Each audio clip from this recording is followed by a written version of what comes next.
renting versus buying in 2026. This episode will finally lay out all the math for you so you can decide rent or buy. Which one is better in this insane market? Lot to get to. This is the truth that no one is sharing. How to Buy a Home educates, protects, and connects first-time homebuyers to qualified vetted realtors in their area. Whether you're looking for DIY information or step-by-step guidance, How to Buy a Home is the #1 resource for first-time homebuyers. Hi, homies. I'm David. No time for the usual introduction today because you have been told so many different things about rent versus buy in 2026, and so much of it is wrong. And not getting this right, that can cost you six figures. Most rent versus buy formulas, as well as the calculators, they're missing half the variables. So most people are getting the wrong answer. And that's especially true here in 2026. The financial literacy behind this debate has been reduced to incomplete data. And the incorrect calculations, they're in danger of leaving an entire generation behind.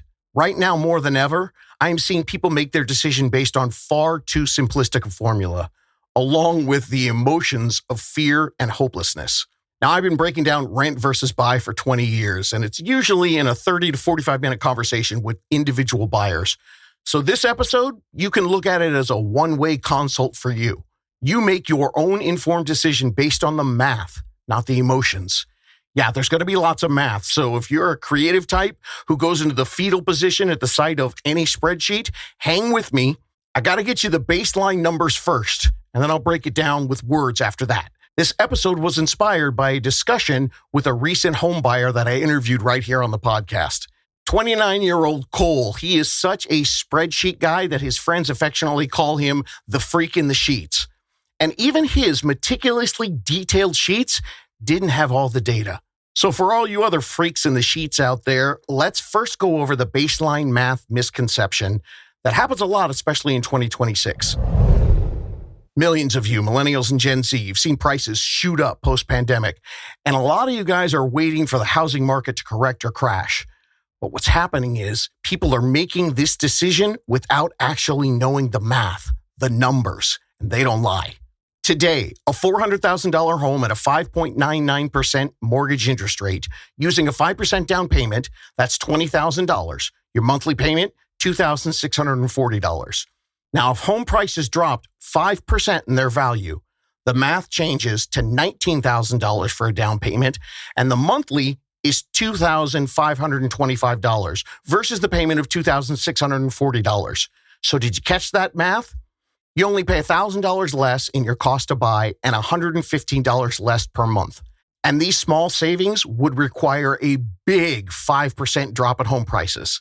That's a big assumption. More on why that's not going to happen anytime soon in a little bit. Let's take it even further. If home prices drop 10%, then the down payment would be $18,000 instead of $20,000, and the monthly payment would be $2,410 versus $2,640. So that's $2,000 less in your cost to buy in and $230 less each month. So ask yourself, did you know that number, that was the difference waiting for a price drop? And then ask yourself, do you truly know the data behind the probability of a 5 or a 10% price drop? Well, here's the data. In the last 90 years, all the way back to the Great Depression, we have had one 10% correction. That was in 2008, and that was a total global economic meltdown. I get it. Home prices are high today, but the data today is different than 2008 and definitely different than it was in the Great Depression. Today's prices, they're not going to rapidly crash 10% unless something catastrophic happens. Since 2013, I have personally witnessed an entire generation hopelessly wait for a big crash, fingers crossed, but they didn't even know this fact. And all the while, home prices kept rising. If that's you today, pause this right now and go to episode 457. I'm serious. You got to do that because the data shows that unless there is a once in a 90-year economic crashing catastrophe, the basic supply and demand are going to continue this improbable slow rise in prices. All the data is in episode 457. It's all about the current low inventory. It's simple math, supply and demand. And you know what? That takes us to our first side note for this episode. When I reference another episode, that's where you're going to find the detailed math and the research behind the information that I just gave you. Miscalculations in the rent versus buy debate, they happen with incorrect assumptions. So if you're not fully convinced or you just want to understand the data I just talked about a little bit better, pause, listen to the episode I reference, and then come back here. Your best decision shouldn't come from fear, emotion, or assumptions. They should come from data. The more that you understand the data, the more confident you're going to be in your decision. Okay, back to the math. Interest rates. Since last year, they dropped from 6.99% to 5.99%. Now, that's a big 1% drop, and it saves you $250 a month on the $400,000 home example I just gave you.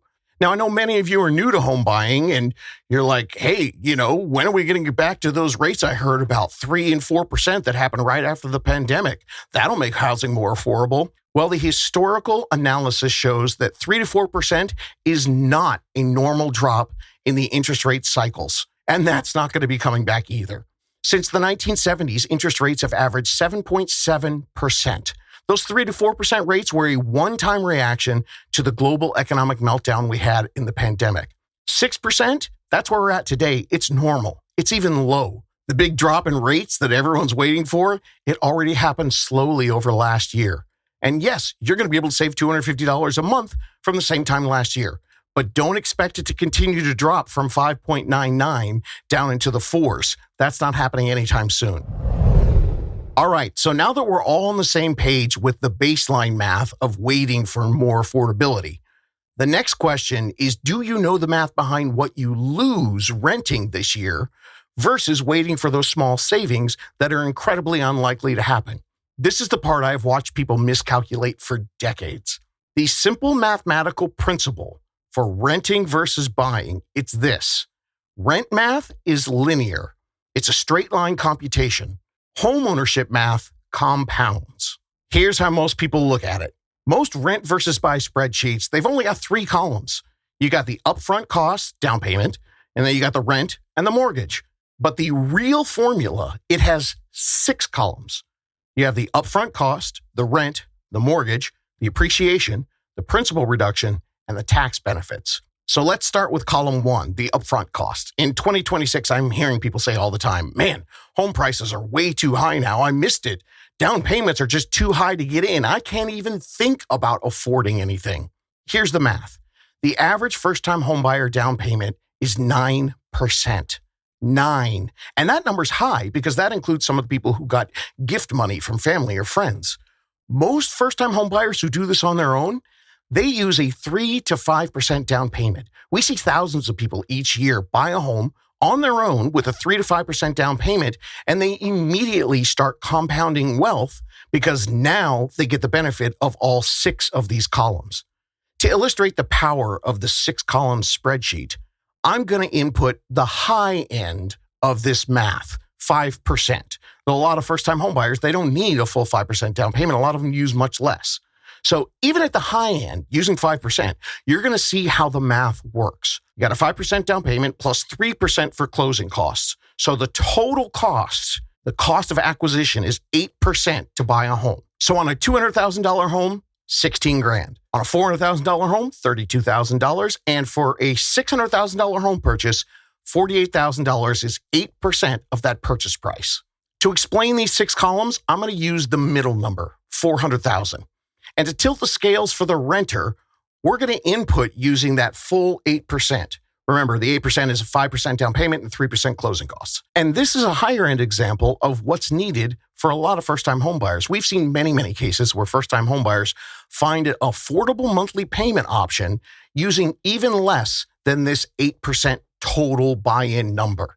The details of that are in episode 426. All right, low down payments. Maybe you've heard boomers or maybe even your parents squawking about how a low down payment is not financially prudent.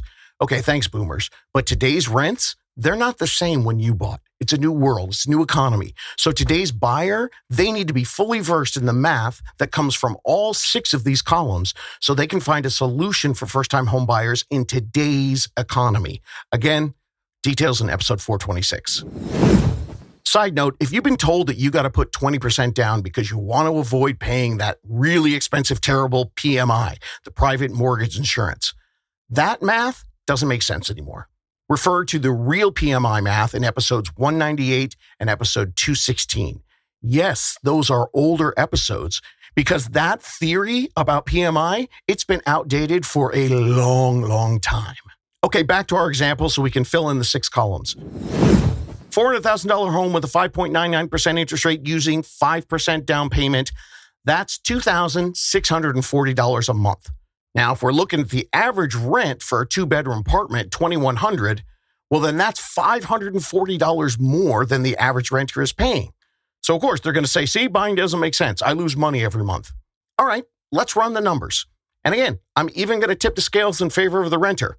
Let's assume that the renter and the buyer both already have that 8%. We'll assume both of them have $32,000 and they're trying to figure out what's best to do. All right, let's look at the 3 columns for the renter. Column 1, upfront costs, $32,000. Column 2, rent, $2,100 times 12, that's $25,200 a year. Column 3, the mortgage, we want to compare against that, $2,640 a month. That's $31,680 a year versus $25,200 for the renter. So that means at the end of the year, it's a $6,480 savings when you add up or subtract, however you want to look at it, columns 2 and column 3. And then we've got column 4. That's the upfront cost gains. We're going to assume that you're going to invest that money. Instead of putting $32,000 toward a house, you invest in the stock market. Let's say you get a 8% return. That's $2,560 in gains. So your total is $9,040 in savings and gains compared to buying a home. Now let's move to year 1 for a homeowner.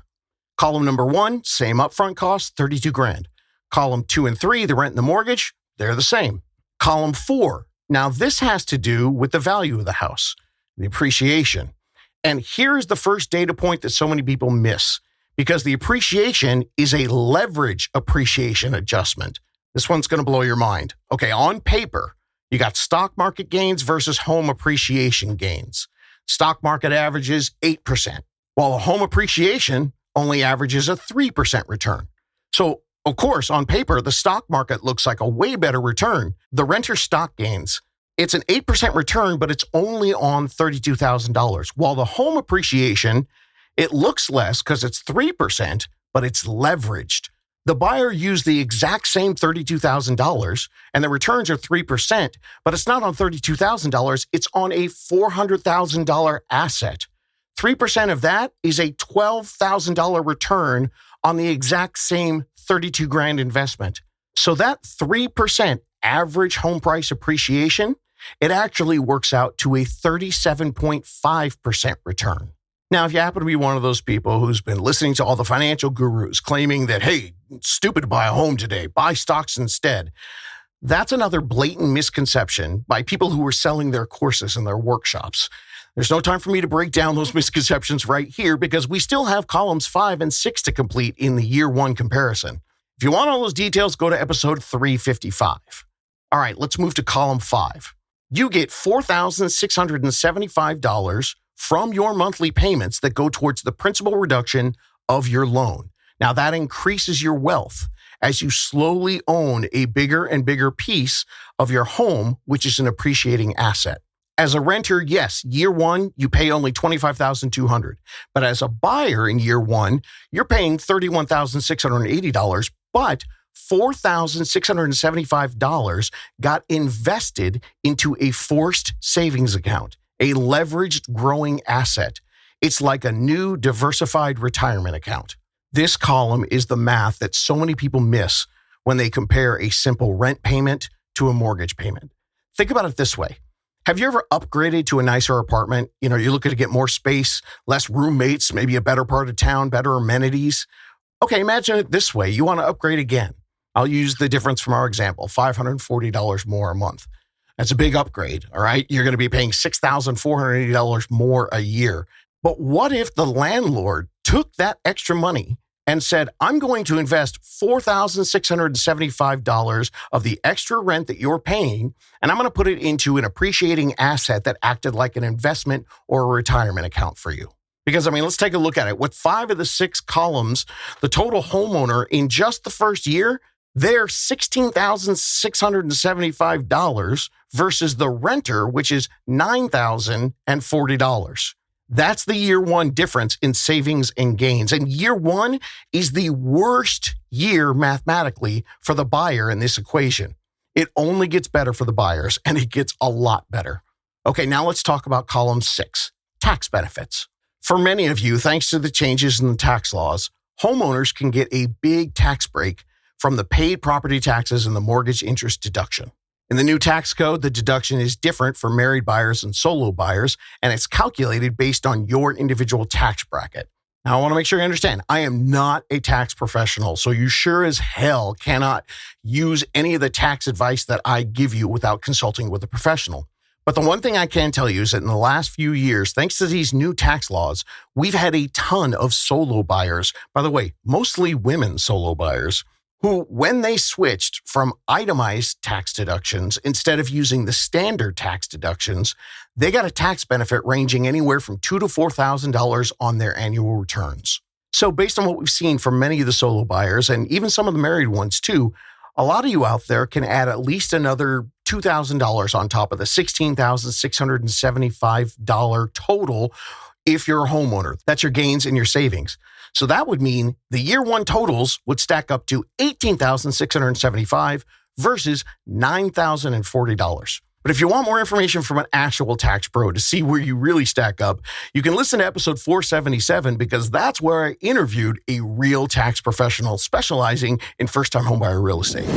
Sorry to interrupt. This is How to Buy Homes producer JT here. The episode David meant to reference there was actually episode 447.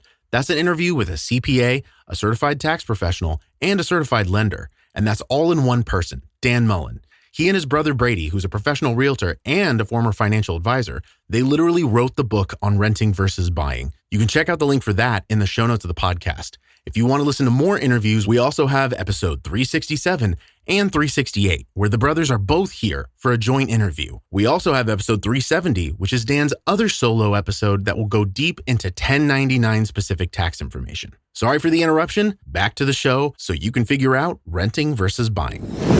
That's all the columns, but let me give you a bonus one. Since we're talking about taxes, there is a huge miss by all of the incomplete rent versus buy comparisons, especially from the gurus who say to invest in stocks instead. This math, this miss, it is gargantuan, but it is rarely discussed by the so-called experts when they adamantly preach their theories on how to get rich in stocks, not real estate. And this is an enormous mathematical oversight. The one thing that everyone who's rich will tell you is, the best way to get there is to find all the tax loopholes. Well, owning real estate has a huge loophole, the capital gains tax exemption. This allows single homeowners to take $250,000 profit from the home tax-free, and married couples get $500,000 tax-free. Now, if you're investing, that's going to cost you 10, 15, 20% in capital gains taxes when you take your profits. For most first-time home buyers, this punches huge mathematical holes in all the theories for playing the stock market and renting. When you add in this big exemption, it completely changes which is a more profitable formula. More on that a little bit later. Let's see what happens when we move to year 2. Here's the math for the renter year 2. Column 1, that upfront money, that's empty. No one's paying that. Column 2, your rent. We're going to increase the $2,100. That was $25,200 a year. We'll increase it a modest $100, $2,200. So now the total is $26,400 for the year. Column 3, the mortgage for your calculation stays the same. $2,640 a month, $31,680. Column 4, okay, now you've got your upfront money gains. Your $32,000, it earned $2,560 at an 8% market return from last year. So in year 2, the renter's going to make $2,765, $205 more than it did in year 1. So your money in the stock market, it made you money, $205 more than last year, but you paid $1,200 more in your rent. So that means last year it was $9,040 in savings and gains, but the year 2 total, it's only $8,045. Now let's look at year 2 for the homeowner. All right, nothing in column 1, that's the upfront money. Column 2, we got that. That's increased $26,400 for the year. Column 3, mortgage, still the same, $31,680. Column 4, appreciation. Now that 3% on the $400 and something $12,000 total from last year, now you get another $12,360.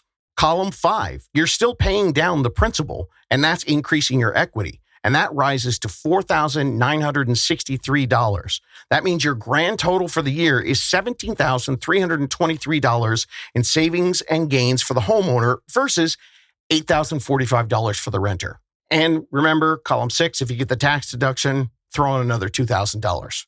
Let's do a quick breakdown of year 3. Rents go up another $100. That means the renter total is only $7,066. The homeowner total, it's $18,000 even, right on the button. So if you get the taxes, that's $20,000.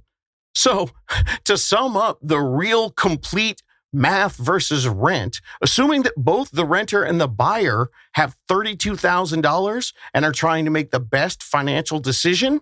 All right, let's look at the totals. Year 1, homeowner, $16,675 in gains and savings versus $9,040 for the renter. Year 2, $17,323 versus $8,045. And year 3, $18,000 even versus $7,066.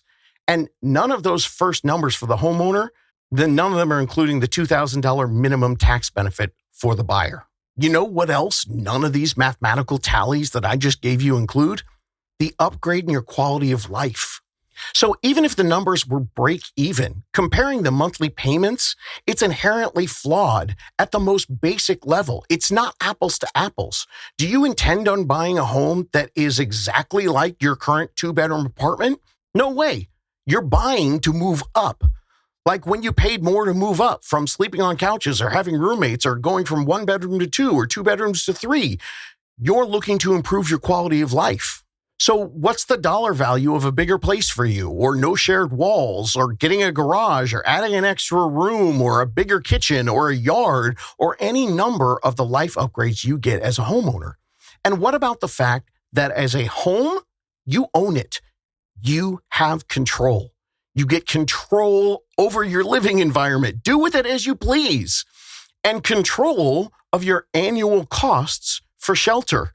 It's fixed. And you are no longer at the mercy of whatever the landlord decides to do. Sell your place, raise your rent, whatever they're going to do each year, you don't have to worry about that anymore. This is not apples to apples. It's apples to a subscription to the Fruit of the Month Variety Pack Club. And the math I've given you, it's still incomplete. But after my fruit analogy, I feel compelled that I have to drop a side note for all you skeptics out there. For those of you thinking this sounds like a sketchy sales pitch, thinking, oh, of course you're going to say that, dude. You make money when people buy homes. I get it. That option is fair and valid. It's totally reasonable. And part of the reason why it's reasonable is because the real estate industry sucks.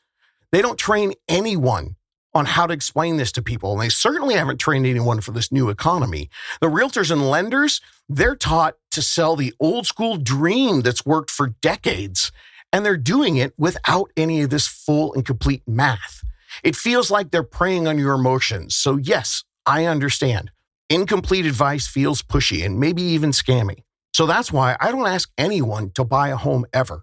That's why I quit my broker back in 2019 to build this education platform so you can make the best empowered decision for yourself. I want you to use all the data. And I'm not pressuring you. We're not in my office. I'm not trying to tell you that, hey, learn all this math right now and then get in my car this weekend so we can go buy a home.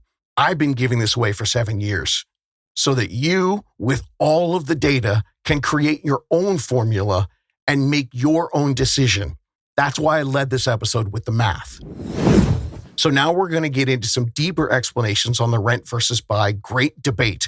So for all you spreadsheet haters, you creative non-math people, you can rejoice. That means more words coming, less numbers. I fear that I might have lost some of you. Some of that basic math got through for you. Then that means we all have the baseline numbers. And unfortunately, that's the stuff nobody else is telling you. So let me get to the story that nobody else is telling you as well. There will be more math in this story. Sorry about that, gang. But my goal is for all of you to make your best decision based on the math, the data, the facts, not based on opinions and fear. The extra 3 columns, the 6-column formula that I gave you for your spreadsheet, it's rarely discussed. And then people are not using the mathematical principles of leverage investing, rent increasing, a personal hedge against inflation in the form of a fixed payment, the potential tax benefits, and a rent replacement strategy that puts money every month into a forced savings account using your largest payment in a dual capacity instead of a singular capacity, just paying for your shelter.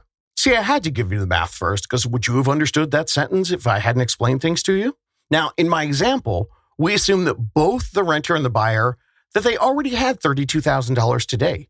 That example was on a $400,000 purchase. But if you want to find a way to win in today's new, tougher economy, now that you've got the complete formula, you have the math that can show you that buying at any time with any form of upfront costs, it's going to benefit you more than waiting.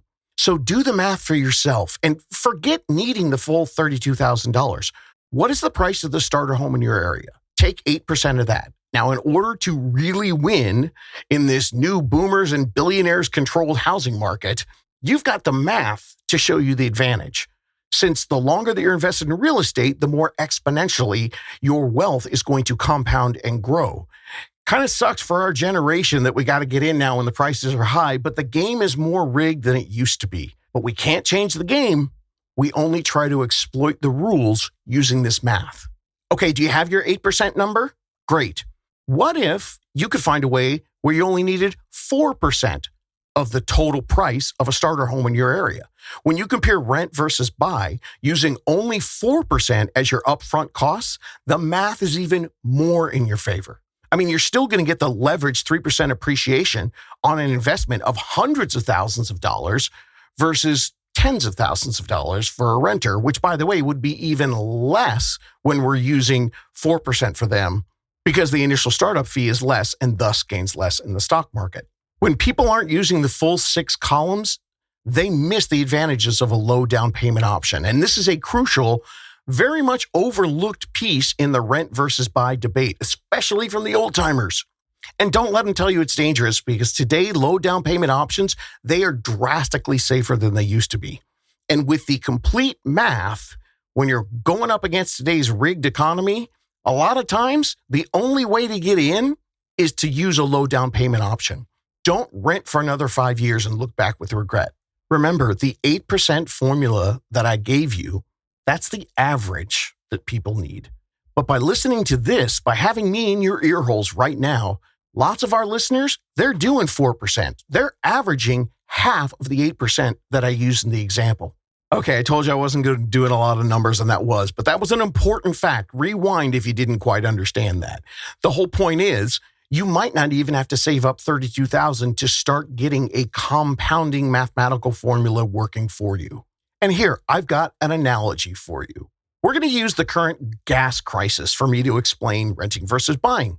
A lot of times the debate, it's like comparing the price of gas today to the cost of drilling an oil well. Renting fluctuates like the price of gas, but buying a home, that's owning the oil well. All right, before I dive into part 2 of the story time, if you're new here and you're like, dude, I get it, I understand, but what do I do? Where do I start this whole process, man? Okay, cool, I got you. Jump to the show notes, start at episode 400. After that series, episodes 440 and 441 give you the 2026 playbook for buying your first home. We're also going to put the full episode guide in the show notes so you can find full podcasts dedicated to any specific questions you have, as well as interviews with people who have done this. It's all on howtobuyahome.com as well, but the show notes should be at the bottom of where you're listening to your podcast. Okay, back to rent versus buy. The good news is the answer that I'm giving you today, it's not my opinion. It's math. For you, it's going to be your math. So you need to fill in with the proper guidance so that you can make your own best decision. And that's the most important piece of advice I can give about renting versus buying. It does not have a one-size-fits-all answer for everyone. Not ever. No, no, no. And no matter what is going on in the housing market, even in today's high-priced market, but people are looking to say, okay, if prices are here, then is rent better than buying? How does it work? Well, there is no blanket statement. That's the biggest key point in this. Keep that in mind. There is never an all right or all wrong answer in the math when it comes to buying a home. Everyone, no matter what's going on in the economy with the mortgage rates or the home prices, everyone has their own individual answer. And you will always have a unique individual formula made up of options that can't be simplified down to that black or white answer. But I get it. Humans innately crave certainty in life decisions, especially a big one like this. So to avoid a costly mistake, people look for validation that they can clearly understand so they can make a decision with confidence. And right now in 2026, you're not alone. There's a lot of people without any confidence in this decision-making process. As a 20-year first-time homebuyer specialist coaching people through this great debate in every different type of housing market, I have never seen a more mathematically and emotionally confusing period than the last 28 months.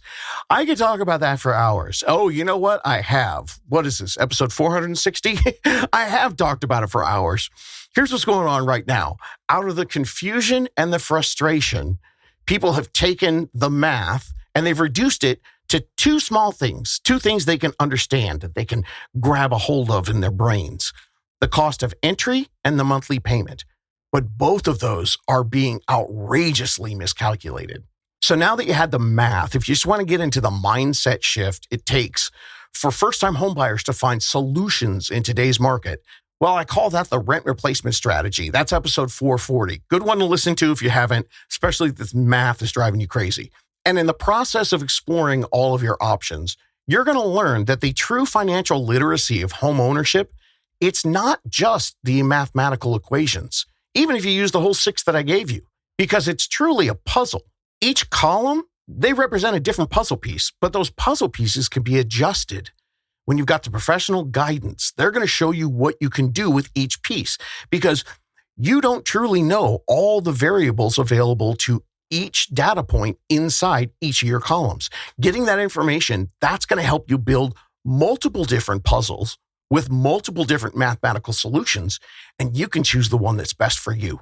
Now, if you've only been listening to the podcast for a few weeks or even a few months, I understand how absurd that this can sound when we're talking about 2026 prices and interest rates.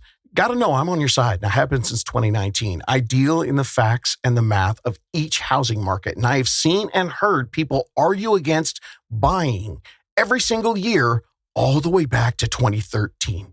I understand where they're coming from. People are waiting for something better. They don't think prices can keep going. But what I've seen is every year, when they keep renting, they look back and they regret it because the prices kept going up since 2013, slowly and consistently, even through the pandemic times. I mentioned it earlier. The low inventory is going to keep the slow and steady rise happening, even now in 2026, though it seems completely preposterous. The data behind why all the prices are going to continue to increase in 2026, it's rational, factual, and gang, it's already happening just in the first 10 weeks. I laid everything out in episode 457, Buy or Wait in 2026. Now, if you didn't go back and listen to that one, because I know I told you to pause, but some of you said, I don't have time for that. So fine, I'll give you a quick recap of what's been happening just in the first 10 weeks of this year. So far, home sales are increasing, but here's the deal. It's not uniform. It's not universal across the country. In fact, the country's split. But already in places like the Northeast, the upper Midwest, and the West, we're hearing about bidding wars, multiple offers on homes because the inventory is so low. And that's even before we get into the competitive spring and summer selling seasons. That's when it gets really competitive. So why is that happening when prices and interest rates are so high? How can that be? One thing, low inventory. Supply is not enough for even a smaller winter demand. Supply and demand, basic economics. And the smaller winter demand, it always increases as we go into the spring. And this year, interest rates have dropped significantly during the winter, while prices, they've ticked up only a little bit, which means the same affordability for an enormous demand of pent-up buyers. They've been preparing and saving since last year, and there are millions of them. 28 months ago, when interest rates hit 8%, millions of buyers put their plans on hold. I see it here, and I hear it from all my realtors all across the country. And those millions of buyers, they kept saving, and now rates are at 5.99, and they're ready to go. Why am I telling you this story? Because there's math behind it. That's going to keep the crash the millennials and the Gen Z are hoping for from ever happening this year. It's supply and demand. Look, even if prices did start to decline, if they kept going down consistently, let's say they dropped 1% or 2%, and let's say they dropped even 3%. Well, the gargantuan pent-up demand of buyers who now have the new low interest rates, they would eat up the low supply. Because as of a report I just read today, we are 4.03 million homes short of this housing supply that's needed for our population right now. So with the inventory that low and the interest rates low right now, if prices started to drop, people would jump on it, and that would curb any further drops. So we're not going to hit 5% or 10% price drops this year, maybe not even next year. And as we discovered with the math, even that, a 5% or 10% drop in prices, even that's not going to make a gigantic difference in the affordability to you, and it's not going to make up for the fact of what you could make with the compounding mathematical formula of being a homeowner. So if you are listening here, I know that you want to crash. We all do.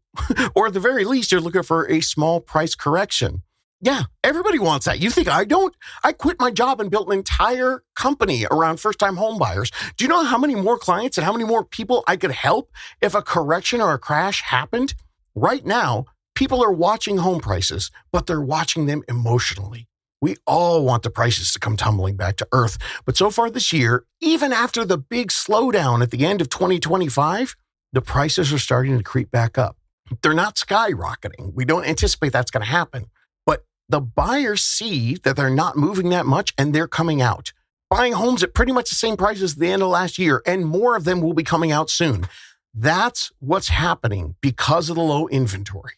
And if that changes, I'll be the first one reporting it right here. What I can report right now is this.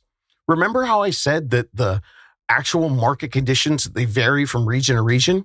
I just read a report that 58% of you, thanks to slower home price growth, thanks to more homes for sale, because the inventory has increased a little bit during the wintertime, and thanks to the lower mortgages because the interest rates have gone down to 5.99%, according to recent numbers from an Adam Data. Now, Adam Data is a company that gathers all this stuff. In nearly 58% of the counties across the U.S., owning a home actually costs less each month than renting a 3-bedroom home. Now, that's a pure apples to apples. All right, you're looking at a home renting versus the same home that you would buy, and we're looking at just the monthly payment. And that includes a full PITI, principal, interest, taxes, and insurance payment. And we're also, at Adam, they included a typical maintenance costs. Now, here's how the report broke it down. In the Midwest, owning a home versus renting the exact same kind of home, that's more affordable in 81.5% of that particular region of the U.S. The South, 66.3%. In the Northeast, it's 48.8%. And in the West, that's where you're running a little trouble. It's only 16.9%, where it's the same affordability.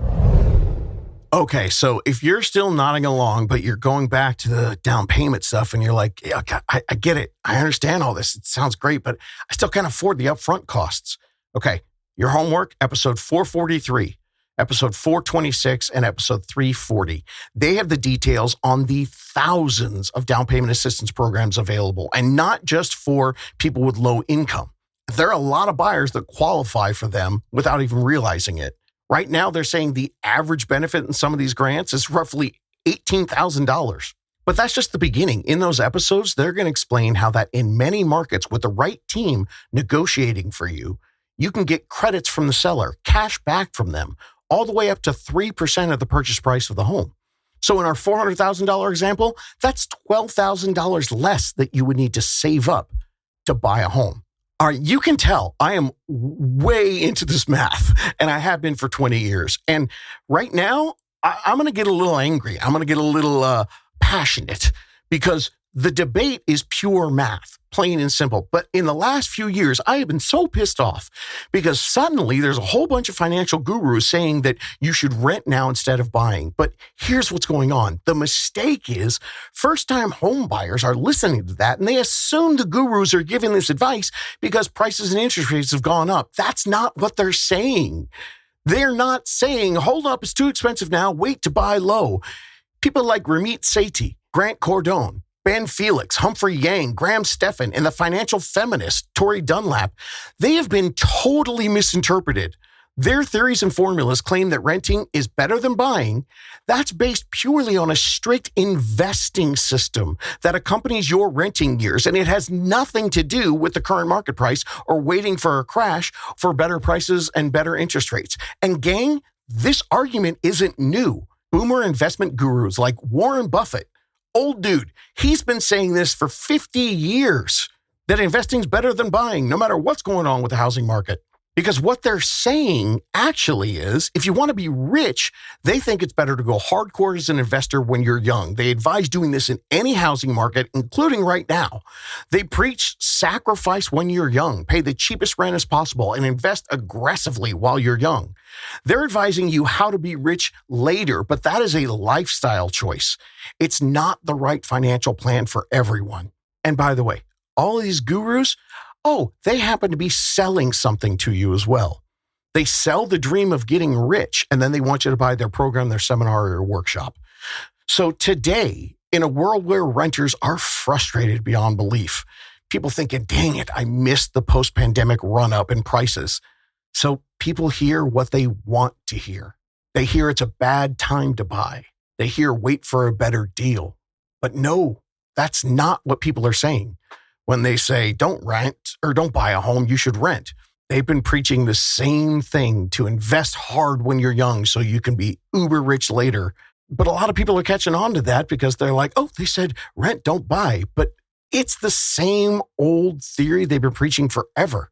It's just that the headline is catching on because people are freaking out and frustrated with buying. A lot of you out there, you might be regular people, middle-class people looking for the simplest, best way for you to accumulate wealth without being a big-time investor. And hey, if you want some more details on this, I have math that I put out a long time ago because these guys were making me mad for a couple years now. That's back in episode 355.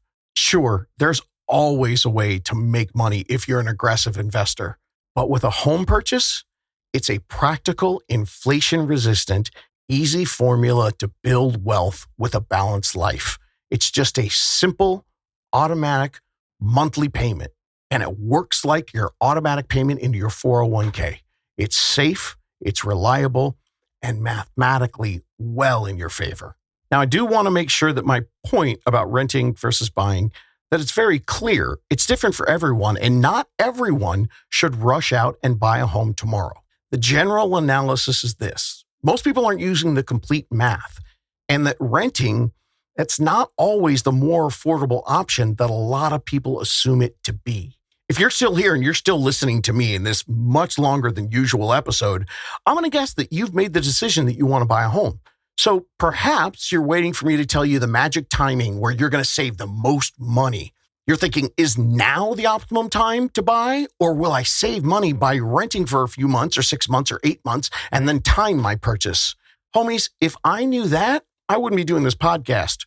I'd be selling that information for $25,000 a pop.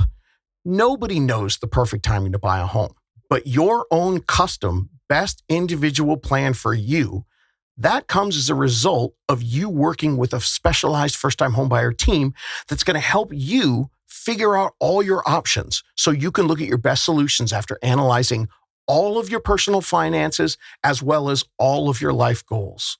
What I can say is that in my general analysis on rent versus buying, it hasn't changed since I started the podcast, and that's been on record. Not my opinion, but my data analysis. In all the housing markets since 2019, I've seen one thing over and over and over again. People trying to time their purchase, waiting for a drop or a dip in prices or interest rates. That cost them more than it saved them. And that's been the same over the last 7 years. You really don't save any money trying to time the market, but you definitely lose money if you keep renting for another lease period. That's the analysis, period, the end, curtain. I've been giving that same information away, like I said, for 7 years. The mission here is to educate and to empower you. But the decision to buy a home, you got to keep in mind, it's not simple. There's complex math involved, but it can be easy when you have the correct formula and the right planning with an experienced team. So do yourself a favor. Don't calculate your decision on incomplete math when it comes to renting versus buying. Use the correct formula. Don't just look at how much you'll pay monthly. Look at what you lose if you don't start the compounding formula. This is different than any other purchase you've ever made. So that means the math is too. The real estate industry has left you hanging out to dry, and it's killing the American dream. So you know what? Screw them. Let's do better. Share this math with your friends who are skeptics or your coworkers who are waiting for a crash.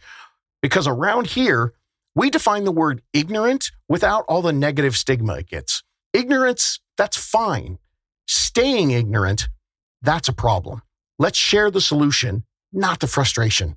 This math, this is for the timid. This is for the unconfident. This is for the risk averse. This is for the fence sitters, the waiters, and in many ways, for people who are perfectly rational and reasonable because they perceive this housing market as just unscientific. I mean, it can't keep going like this, right? It can't make sense, right? On paper, it does not make sense.